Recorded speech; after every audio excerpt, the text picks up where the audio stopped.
ಕಾರ್ಮಿಕರ ದಿನಾಚರಣೆ ಅಂಗವಾಗಿ ಜಿಲ್ಲಾಧಿಕಾರಿ ಕಚೇರಿ ಆವರಣದಲ್ಲಿ ಇಂದು ಆಯೋಜಿಸಲಾಗಿದ್ದ ಮೆರವಣಿಗೆಗೆ ಜಿಲ್ಲಾಧಿಕಾರಿ ಸಿ ಸತ್ಯಭಾಮ ಚಾಲನೆಯನ್ನ ನೀಡಿದರು. ಚಾಲನೆಗೂ ಮುನ್ನ ಡಿಸಿ ಕಚೇರಿ ಆವರಣದಲ್ಲಿ ಇರುವ ಡಾಕ್ಟರ್ ಬಾಬಾ ಸಾಹೇಬ್ ಅಂಬೇಡ್ಕರ್ ಅವರ ಪ್ರತಿಮೆಗೆ ಡಿಸಿ ಹಾಗೂ ನಗರಸಭೆ ಅಧ್ಯಕ್ಷ ಚಂದ್ರೇಗೌಡ ಮಾಲಾರ್ಪಣೆ ಮಾಡಿ ಬಳಿಕ ಮೆರವಣಿಗೆಗೆ ಚಾಲನೆಯನ್ನ ನೀಡಿದರು.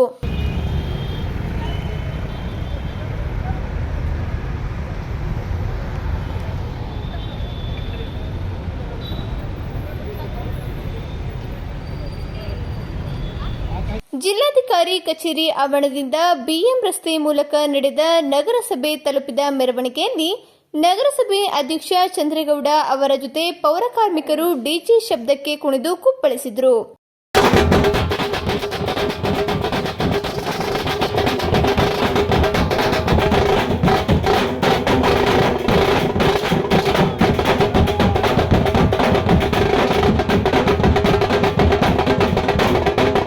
ಈ ವೇಳೆ ಅಪರ ಜಿಲ್ಲಾಧಿಕಾರಿ ಕೆಟಿ ಶಾಂತಲಾ, ನಗರಸಭೆ ಆಯುಕ್ತ ಟಿಎನ್ ನರಸಿಂಹಮೂರ್ತಿ, ಸಹಾಯಕ ಕಾರ್ಯಪಾಲಕ ಅಭಿಯಂತರರಾದ ಎಚ್ಆರ್ ಚೆನ್ನೇಗೌಡ, ಕೆಆರ್ ವೆಂಕಟೇಶ್ ಸೇರಿದಂತೆ ಇತರರು ಹಾಜರಿದ್ದರು.